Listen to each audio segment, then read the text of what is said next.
Hello everyone. So the topic that I am going to start today is convectional current theory that was given by Arthur Holmes in 1928. This theory is considered one of the most scientific and logical theories in comparison to other theories that was given before this theory. तो आज हम संवहनीय तरंग सिद्धांत के बारे में पढ़ेंगे जो 1928 में आर्थर होम्स के द्वारा दिया गया था। आर्थर होम्स एक भूगर्भ शास्त्री थे, जियोलॉजिस्ट थे एंड जियोग्राफर भी थे, एक भूगोलवेत्ता भी थे उसके साथ साथ। तो उन्होंने जो ये थ्योरी दी, ये इसके पहले आई थ्योरी जैसे continental drift theory of Wegener और जो जियोसिंक्राइनल थ्योरी ऑफ कोबर की थी, उससे ज्यादा वैज्ञानिक और तर्कसंगत थी। So this was more logical than geosynclinal theory and continental drift theory that we have discussed earlier. तो इस थ्योरी में जो मेन दो चीजों की व्याख्या करते हैं आर्थर होम्स, वो है एक ज्वालामुखी उद्गार और दूसरा पर्वतों का निर्माण कैसे होगा। So this theory explains basically the volcanic eruptions, locations of volcanic eruptions on the crust and the locations where mountain structures have been formed. जहां पर पर्वतों का निर्माण हुआ है वो किस तरीके से हुआ है, ये थ्योरी ये दो चीजों को बताती है। तो ये थ्योरी प्लेट टेक्टोनिक्स थ्योरी के डेवलपमेंट में जो सबसे अभी तक की एक्सेप्टेड थ्योरी है, this plays prominent role in the development of plate tectonic theory. So this theory is important. इसको आज पढ़ेंगे और मैं इतनी गारंटी कर रहा हूं कि अगर आप ध्यान दे करके इसको पढ़ते हैं तो मैं आपको सबसे सिंपलेस्ट तरीके से ये थ्योरी समझाऊंगा and you will never forget this theory. सब कुछ आपके दिमाग में क्लियर हो जाएगा। So let's start the theory. Please like, share and subscribe my channel. अगर आपको थ्योरी समझ में आती है, नहीं समझ में आती तो आपकी मर्जी है, मत करिएगा, बट अगर आपको समझ में आती है तो please like, share and subscribe. Okay, so when he started his theory, first of all what did he से? ही सेड कि the earth is divided into two layers, upper layer is crust and the lower layer is called substratum, and this crust is actually sial. It is made up of silica and aluminium, and substratum is sima, silica and magnesium, and the sial is floating over sima, that means crust is floating over substratum. तो जब वो शुरुआत करते हैं अपनी theory की तो कहते हैं कि जो हमारी पृथ्वी है ये दो भागों में विभाजित है। ऊपरी भाग क्रस्ट है जो कि सियाल जिसे कहा जाता है, सिलिका एल्यूमिनियम का बना हुआ है। निचला भाग जो है वो आधा स्तर है, सबस्ट्रेटम जिसे हम कहते हैं आधा स्तर। आधा स्तर ये सेमी लिक्विड अवस्था में है, अर्ध तरल अवस्था में है। और फिर वो कहते हैं कि that this crust is solid and this substratum, which is also called sima, is in semi-liquid state, and this crust is floating over the substratum. Sial is floating over the sima. मतलब कि जो ये सियाल है आपका, ये सीमा के ऊपर तैर रहा है। अब ये दो बात उन्होंने कह दी तो लोगों ने पूछा कि भाई तैर रहा है, आप सही कह रहे हो, अंदर का जो सबस्ट्रेटम है वो सेमी लिक्विड स्टेट में है, बट क्वेश्चन इज कि what is the reason behind this. आप क्या लॉजिक दे रहे हैं कि चीजें ऐसी हैं? तो उन्होंने कहा भाई थमो, रुको, आई एम एक्सप्लेनिंग दिस। तो ये उन्होंने कहा कि जो मूवमेंट कर रहा है ये क्रस्ट जो है सबस्ट्रेटम पर, so the cause of movement is basically convectional currents flowing inside the substratum.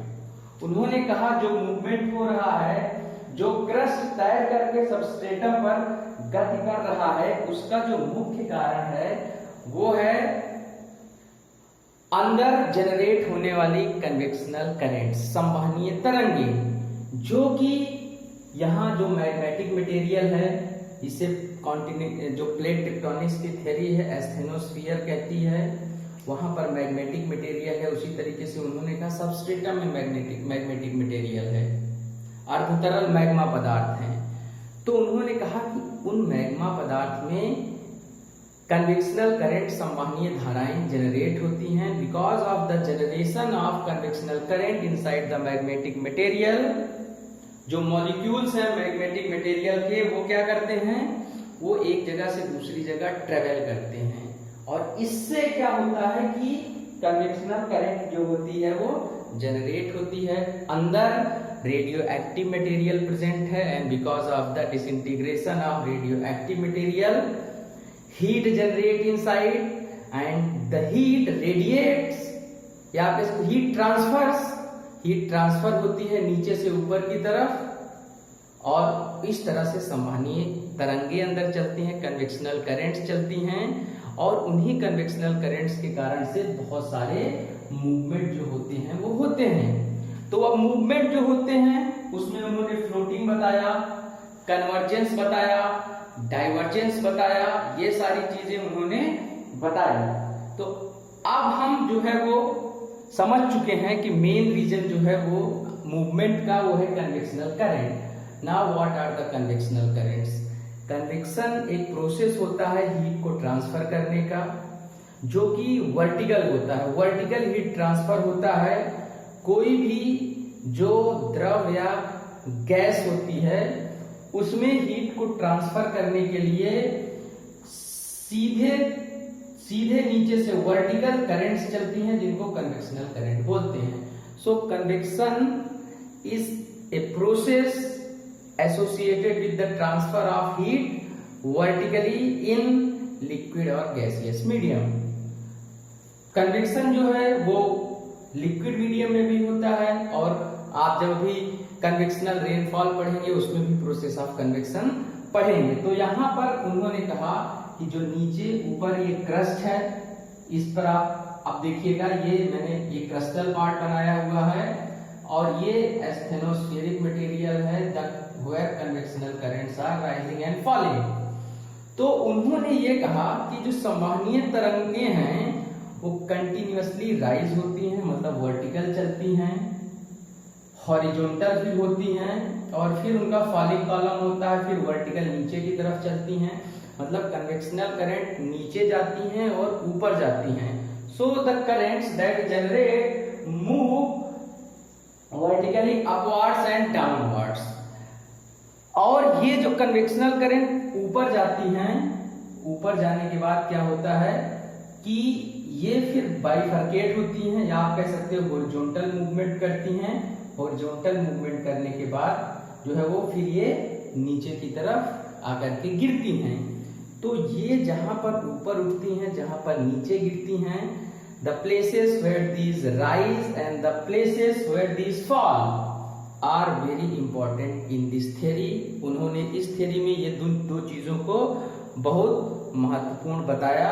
So based on this fact he said that there are two columns of convectional currents, one is rising column and another is the falling column, या आप कह सकते हो उठता हुआ और ये गिरता हुआ कॉलम जो होता है वो कन्वेक्शनल करंट्स का होता है। अब उन्होंने राइजिंग कॉलम को सबसे पहले एक्सप्लेन किया। तो उन्होंने कहा कि where convectional currents after rising, जहां पे कन्वेक्शनल करंट राइज होती हैं, राइज होने के बाद क्या करती हैं, ये मटेरियल जो भी होता है क्रिस्टल मटेरियल उसको मेल्ट करके ऊपर की तरफ भागती हैं। So when these convectional current rise with force tries to melt the crystal part and comes out in the form of volcano। इसको जो मेंटल पार्ट है, सॉरी मेंटल मैंने बोल दिया, ये जो क्रिस्टल पार्ट है इसको ये जब नीचे से निकलती हैं स्टेनोस्फीयर से तो इसको मेल्ट करती हैं क्रिस्टल पार्ट को और वॉल्केनो के फॉर्म में ऊपर आ जाती हैं। तो राइजिंग कॉलम जो होता है वो वॉल्केनिक इरप्शन से रिलेटेड है। So the rising convectional current, the hot material magnetic material rises ascends and this material breaks the crustal part and comes out in the form of volcano। अब आप देखोगे कि जब राइजिंग कॉलम में material ऊपर आएगा, इस तरीके से मटेरियल आया तो ऊपर ये फोर्स लगा करके निकलता है। वॉल्केनिक इरप्शन जो होता है एक ब्लास्ट के साथ होता है। Volcanoes generally occur with A blast. तो जब ब्लास्ट होता है तो ये क्या करता है कि यहाँ की जो क्रस्ट होती है, it breaks the crust and generates a tensional force here and generates a tensional force. Due to the tensional force क्या होती है, क्रस्ट जो होती है बाहर की तरफ भागती है।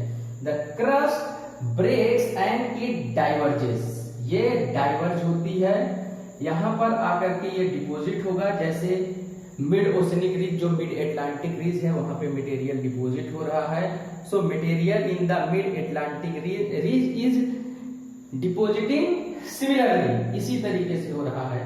तो ये जो क्रस्ट डाइवर्ज होती है, जिसको हिंदी में कहते हैं अपसरण होता है, ये डाइवर्ज होकर के कहीं पर जाकर के दूसरी जो क्रस्टल लैंडमास है, जो भूखंड होती है, कहीं दूसरे भूखंड से जाकर के ये टकराती है। तो जहां पर ये टकराती है वहां पर क्या होता है, वहां पर कहा यह जाता है कि वहां पर इसका कन्वेक्शनल करंट का फॉलिंग कॉलम होता है। गिरने वाली जो कन्वेक्शनल करंट के संवहनीय धाराएं होती हैं वो होती हैं। तो यहां पर उन्होंने बताया जहां पर वर्टिकली राइज होती है करंट, वहां पर वॉल्केनिक इरप्शन होते हैं, डाइवर्जेंस होता है। और फिर कन्वेक्शनल करंट्स क्या होती हैं, उसी जगह पर स्टार्ट्स टू मूव हॉरिजॉन्टली। जो कन्वेक्शनल करंट होती हैं उनका फिर हॉरिजॉन्टल मूवमेंट होने लगता है।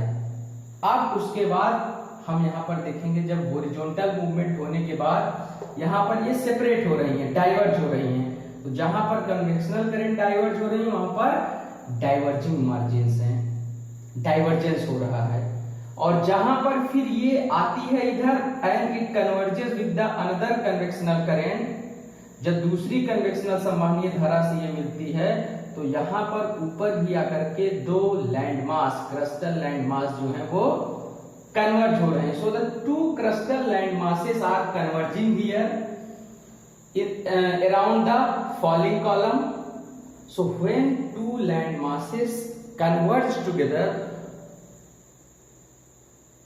where the falling column is seen, क्या होगा कि जो भारी वाला होता है वो नीचे की तरफ जाता है, the one which is heavier subducts below and one which is lighter ascends up, वो उसके ऊपर चढ़ जाता है।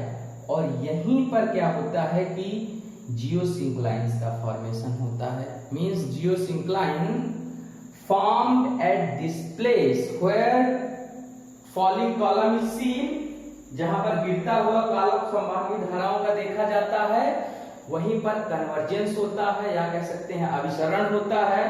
और ये अभिसरण जो होता है इसी के ऊपर एक ट्रफ, डिप्रेशन या जियोसिंक्लाइन जिसे कहा जाता है वो बनता है।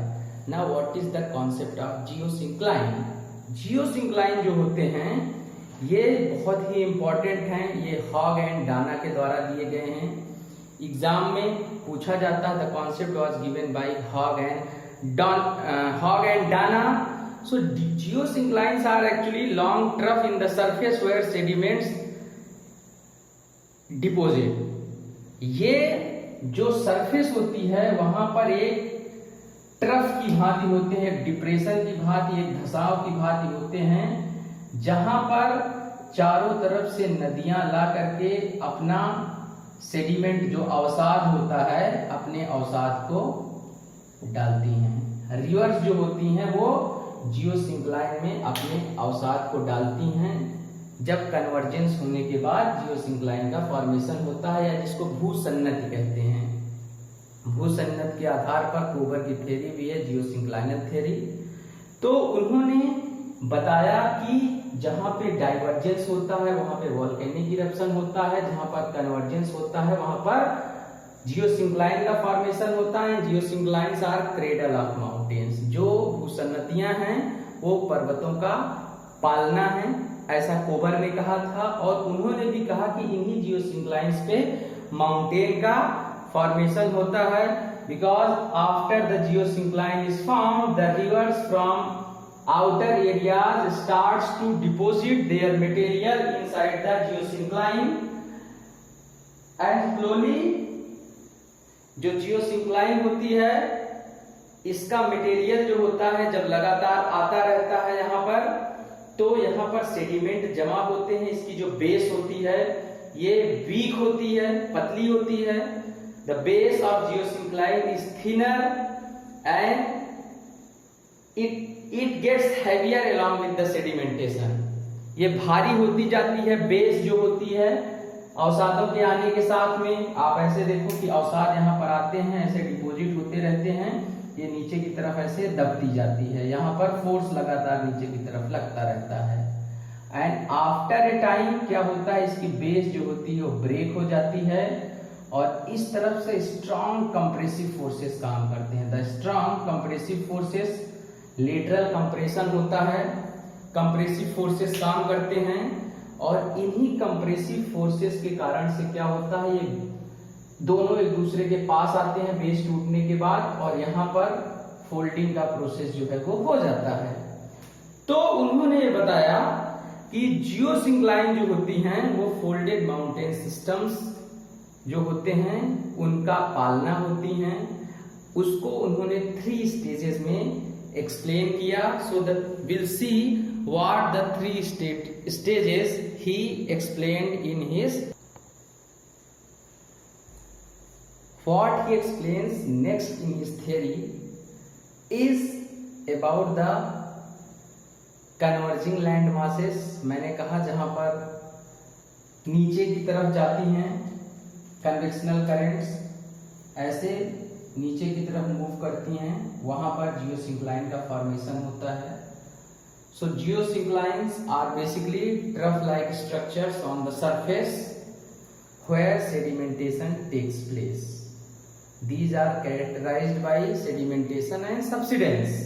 मतलब कि ये ऐसे स्थान होते हैं जहां पर जो प्लेटें होती हैं वो एक दूसरे से टकराती हैं, लैंड मासेस जो होते हैं एक दूसरे से टकराते हैं, कन्वर्जेंस होता है, और कन्वर्जेंस होने के कारण एक प्लेट जो होती है जो नीचे जाती है वो जाकर के मेल्ट हो जाती है।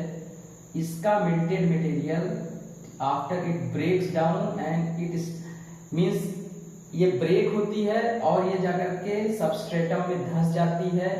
इसका जो मटेरियल होता है rock material, it melts and again moves in the form of start moving in the form of convectional current. Convectional current के फॉर्म में ये घूमने लगता है नीचे।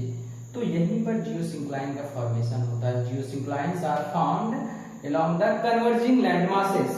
So when the geosinclines are formed, the rivers from different sides starts to drain their sediment along with the water in the geosinclines। जो नदियां होती हैं वो चारों तरफ से पानी ला करके और उसके साथ साथ अवसाद ला करके जियोसिंक्लाइन में डालती हैं। तो उन्होंने जो फर्स्ट स्टेज बताई, उन्होंने कहा कि the first stage is the stage of formation of geosyncline।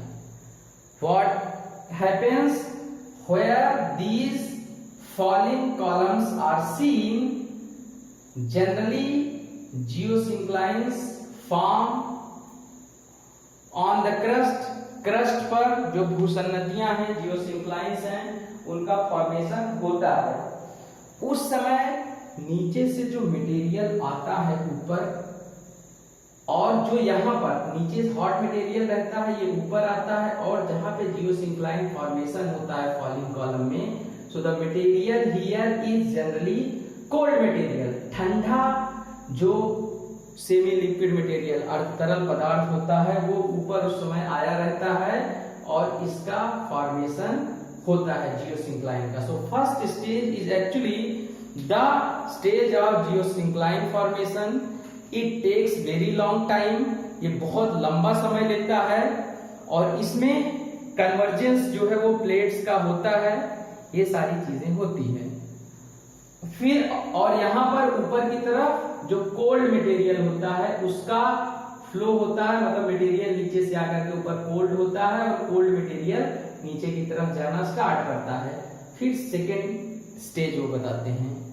Second stage में क्या होता है, अब इन the second stage he says that after this preparatory stage completes the process of folding starts. So in this process of folding, what happens? The hot material that is coming out comes near the surface. Hot material surface के नजदीक आता है, cold material नीचे की तरफ। जो ठंडा पदार्थ होता है मैग्नेटिक पदार्थ वो नीचे की तरफ मूव कर जाता है। The cold material moves down and warm material, आप ये कह सकते हो गर्म मटेरियल वो सरफेस के नजदीक होता है। तो जब गर्म मटेरियल सरफेस के नजदीक होता है, when warm material is close to the surface, close to the crust, यहाँ पर सेडिमेंट पड़ा हुआ है। सेडिमेंट क्या करता है, इसकी तली को धीरे धीरे धीरे धीरे क्या करता है, प्रेशर डालता है ऊपर से। प्रेशर देने से इसकी बेस जो होती है ये ब्रेक हो जाती है। इधर दोनों साइड से कंप्रेसिव फोर्स ऊपर क्रस्ट पे काम करना स्टार्ट कर देते हैं। अब ये नीचे की तरफ धंस गई है तली, सबसिडेंस हो चुका है, कंप्रेसिव फोर्सेस जनरेट हो गए हैं। उसी समय वार्म करंट ऊपर आती है, warm current comes up and this warm current starts to melt the crystal mass. जो वार्म करंट ऊपर आती है वो क्रिस्टल जो मास है उसको मेल्ट करना स्टार्ट कर देती है, पिघलाना स्टार्ट कर देती है। पिघलाने के कारण से ये टूट जाती है क्रस्ट, और टूटने के बाद जो फोर्सेस लगते रहते हैं, फोर्सेस बहुत स्ट्रांग हो जाते हैं दोनों साइड के। And because of these strong compressive forces from both sides the material which is present here, जो सेडिमेंट जो नदियों द्वारा लाया गया अवसाद जियोसिंक्लाइन में प्रेजेंट है। जैसे टेथीस सी एक जियोसिंक्लाइन था जो मैंने बताया था पहले ही, जो किसके बीच में था, यूरेशिया और इंडो ऑस्ट्रेलियन प्लेट के बीच में, या अंगारा लैंड या गोंडवाना लैंड के बीच में, लॉरेशिया और गोंडवाना लैंड के बीच में था। तो उसी तरीके से आप इधर मान लो, अगर अंगारा लैंड है इधर साइड में मान लो Gondwana land, this is Laurasia, this is Gondwana land, and between that there is a geosyncline, many rivers from the Lauresia and the Gondwana land depositing sediment. After that this breaks down, ये नीचे की तली जो होती है टूट जाती है, स्ट्रॉन्ग कंप्रेसिव फोर्सेस लगते हैं। जो यहाँ का मटेरियल होता है बेस का, base material because of the warm convectional current melts and it after melting it mixes with the magnetic mass, दोनों एक दूसरे की तरफ भागे और प्रोसेस ऑफ फोल्डिंग स्टार्ट हो गया। So in the second stage process of folding starts, last तक जाते जाते प्रोसेस ऑफ फोल्डिंग जो होता है वो लगभग कंप्लीट हो जाता है। थर्ड स्टेज की जब शुरुआत होती है उस समय एकदम हॉट मटेरियल ऊपर रहता है। The hot material just around the surface and because of that folded mountain structure, long mountains, folded mountains form here in the geosyncline। ये folded mountains हैं, इनका geosyncline में फॉर्मेशन हो जाता है। फोल्डिंग का जो प्रोसेस होता है वो कंप्लीट हो जाता है, वलित पर्वत का यहाँ पर निर्माण हो जाता है। So in the third stage the process of folded mountain formation completes and this stage is the last stage। यहां पर जब हॉट मटेरियल होता है तो कन्वेक्शनल करंट की उन्होंने कहा वेलोसिटी जो होती है वो इंक्रीज होती है, क्योंकि हॉट मटेरियल जो होता है वो हमेशा लाइटर होता है and velocity of lighter material is more than the velocity of colder material या हैवियर मटेरियल। कोल्ड मटेरियल हमेशा ठंडा जो होता है वो ज्यादा घनत्व का होता है, डेंसर होता है। हॉट मटेरियल यहाँ पर रहता है, ये ज्यादा तरल रहता है। जो ठंडे पदार्थ होते हैं उसके कंपैरिजन में जो होता है ये ज्यादा भारी नहीं रहता है, हल्का रहता है। तो इस तरीके से हॉट मटेरियल यहाँ आता है और फिर हॉट मटेरियल धीरे धीरे नीचे की तरफ मूव करना स्टार्ट कर देता है। तो थर्ड स्टेज जो होती है, in this stage column of hot material starts to descend again and the cold material rises again. जो कोल्ड मटेरियल होता है नीचे से फिर ऊपर की तरफ स्टार्ट कर देता है, क्योंकि ये फिर नीचे आना स्टार्ट होता है and slowly the cold material comes near the crust resulting into weakening of convectional current. This ends the process of folding. तो कहते हैं वो कि जब ये हॉट मटेरियल नीचे जाना स्टार्ट कर देता है थर्ड स्टेज में, ये कोल्ड मटेरियल फिर से ऊपर आना स्टार्ट कर देता है। This cold material starts to come up again and when it comes up the velocity of convectional current reduces, क्योंकि ये हैवी मटेरियल है, मैंने पहले ही बताया आपको। और जब ये हैवी मटेरियल ऊपर आ जाता है, वेलोसिटी रिड्यूस हो जाती है, तो उस समय फिर प्रोसेस ऑफ फोल्डिंग जो होता है, जो वलन की प्रक्रिया होती है, वो स्टॉप हो जाती है। माउंटेन फॉर्मेशन हो चुका होता है, उससे आगे नहीं होता है माउंटेन फॉर्मेशन, फिर रुक जाता है। तो इस तरीके से वो अपनी थ्योरी को एक्सप्लेन करते हैं। This convectional current theory is very important. All the process that he is telling, though the processes are not entirely true, but जो प्लेट टेक्टोनिक्स थ्योरी है उसमें भी इसी तरीके की प्रक्रियाएं एक्सप्लेन की गई हैं।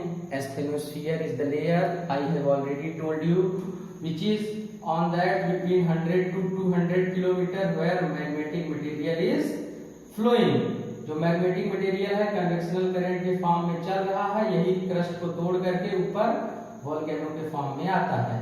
सो this theory is important, but there are certain points where this theory is criticized।